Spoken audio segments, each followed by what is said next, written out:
Alors, vous le savez, pour nourrir vos réseaux sociaux, vous avez besoin de publier régulièrement des informations qui intéressent votre audience afin de pouvoir les nourrir, de les garder avec vous, de former votre communauté et ensuite de pouvoir vous assurer de les convertir en clients et qu'ils fassent des achats auprès de vous, auprès de votre produit ou de vos services. La question qui revient souvent chez tous les entrepreneurs que je connais, c'est oui, d'accord, je veux bien publier, mais alors qu'est-ce que je vais pouvoir publier tous les jours? Qu'est-ce que je vais pouvoir leur raconter aujourd'hui? Et qu'est-ce que je vais publier demain? Bref, je manque d'idées. Je ne sais pas sur quoi est-ce que je vais pouvoir publier aussi longtemps, aussi régulièrement. C'est ce dont nous allons parler aujourd'hui dans cette vidéo. Si c'est un sujet qui vous intéresse, restez connectés. Nous commençons tout de suite.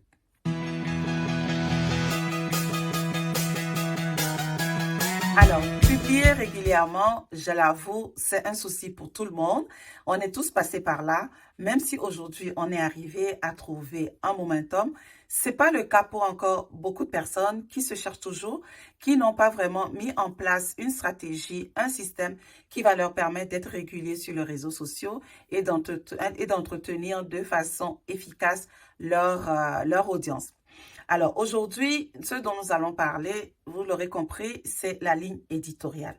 Au cas où vous ne le savez pas, la ligne éditoriale, c'est donc une ligne, c'est le système qui vous permet de savoir d'avance les sujets sur lesquels vous voulez vous entretenir, les sujets que vous allez traiter afin de pouvoir répondre aux questions que se pose votre clientèle.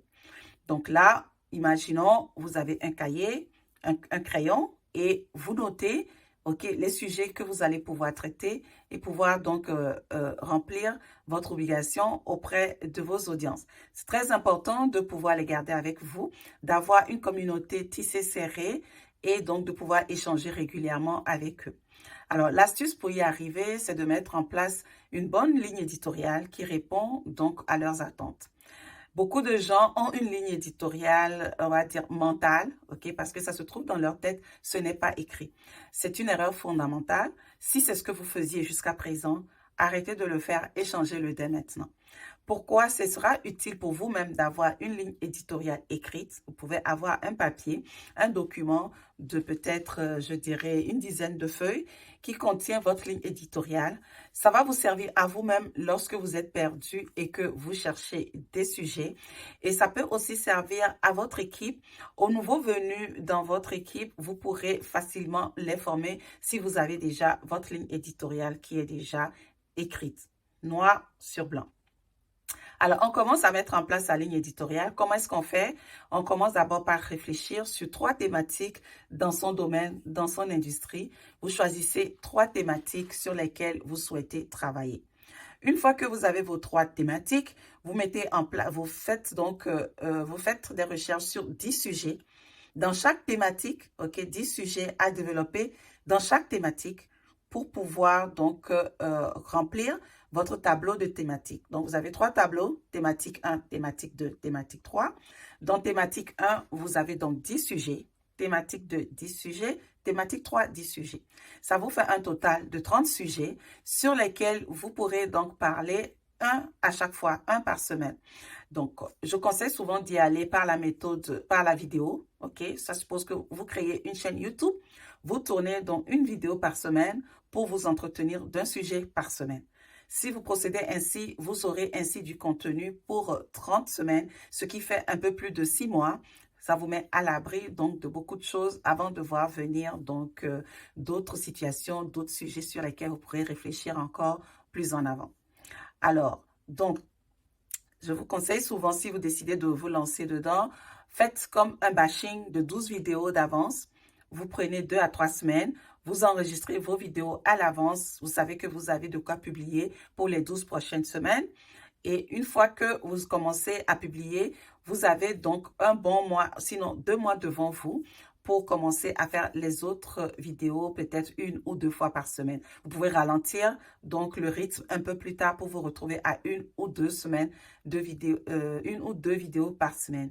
Pourquoi je vous conseille de faire 12 vidéos d'avance? Parce qu'il arrive des moments où on est fatigué, tout simplement, on n'a pas envie de tourner de vidéos.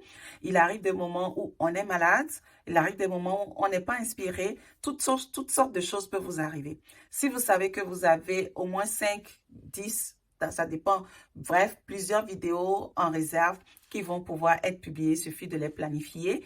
Vous êtes tranquille, vous savez que vous pouvez vous prendre 1 ou 2 semaines de vacances, relaxer, recharger vos batteries avant de revenir sur la scène et de recommencer vos enregistrements.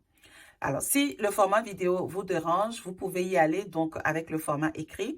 Vous écrivez donc un article sur chaque sujet et après, vous pourrez donc découper ces articles-là pour donc les poster sur vos réseaux. J'aimais beaucoup le côté vidéo, le côté de la chaîne YouTube, parce qu'avec une vidéo, vous pouvez faire beaucoup de choses. Une vidéo, vous pouvez donc la découper en plusieurs reels. Vous pouvez retirer jusqu'à 5 reels dans chaque vidéo et poster donc un reel tous les jours, de lundi à vendredi. Ça, les reels, c'est très bien pour attirer donc les prospects. C'est parce que c'est des vidéos qui sont facilement consommables, c'est de l'image et ça attire très vite les prospects. Ensuite, une fois que vous avez vos reels, vous pouvez aussi les utiliser les mêmes en tant que shorts, en tant que stories. Vous pouvez les mettre sur TikTok, vous pourrez aussi les partager sur Facebook. Bref, ça vous fait du contenu que vous pouvez utiliser sur beaucoup d'autres plateformes sans forcément vous fatiguer à en créer encore du nouveau. Et même la vidéo, une fois qu'elle est faite, vous savez que vous pouvez la transcrire, vous pouvez récupérer juste l'audio pour en faire un podcast ou la transcrire pour en faire donc un article de blog. Bref, c'est très enrichissant d'avoir une vidéo parce qu'on peut l'exploiter, la réexploiter et la surexploiter. Mais ça prend quand même l'envie de se mettre face caméra et de pouvoir donc faire ces vidéos-là. À vous de voir lequel vous préférez. Si vous n'êtes pas à l'aise, allez-y donc avec des écritures. Vous pouvez aussi faire des vidéos où on n'entend que votre voix, puis il y a d'autres images qui passent. Si c'est le fait de se mettre devant la caméra qui vous gêne, on peut voir d'autres images qui passent pendant que vous parlez. C'est sûr que le fait que votre public vous voit vous-même, ça permet de mieux connecter, ça convertit beaucoup mieux.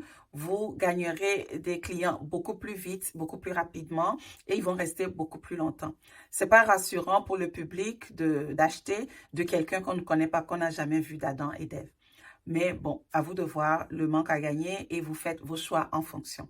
Voilà, je viens de vous donner donc des idées pour avoir 30 contenus, 30 semaines de contenu d'avance et ça vous libère un peu l'esprit. Ça vous permet de penser à autre chose pour votre entreprise.